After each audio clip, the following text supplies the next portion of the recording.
quartier d'Ambarazi, sur les hauteurs de Mamoudzou. Malheureusement, les images se passent de commentaires. Vraiment, on souffre depuis que je suis d'eau là. Ouais. Vraiment, on souffre ici parce qu'on n'a pas d'électricité, on n'a pas du LED. Le gouvernement, moi je dis la vérité, on n'a pas du LED ici. Aucune aide. Aucune. On démerde.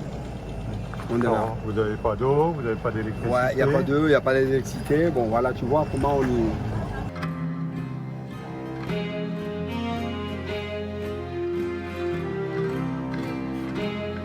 Ce que nous voyons aujourd'hui dans ce bidonville n'est pas digne d'un pays dit développé, n'est pas digne de la France, hein, qui se revendique donneur de leçons aux quatre coins du monde. Et pour autant, regardez l'état de la France, d'outre-mer notamment, où il y a des populations qui sont de grandes difficultés et dont nous n'arrivons même pas à nous en occuper.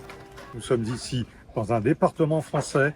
Au XXIe siècle, il y a officiellement 320 000 habitants recensés par l'INSEE et dans la réalité, plus de 500 000 personnes qui font que les conditions de vie ici sont absolument intenables.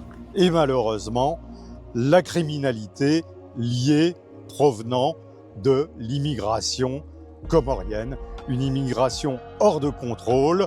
C'est ces conditions qu'on se rend de la duplicité intellectuelle de la gauche qui veut toujours accueillir de plus en plus de personnes sans savoir où vraiment ils vont pouvoir les accueillir, les loger, les mettre à l'école, les soigner et ils n'arrivent même pas à s'occuper de leur propre population, hein, les Français de Mayotte notamment, et ils veulent accueillir encore plus dans des conditions totalement inhumaines.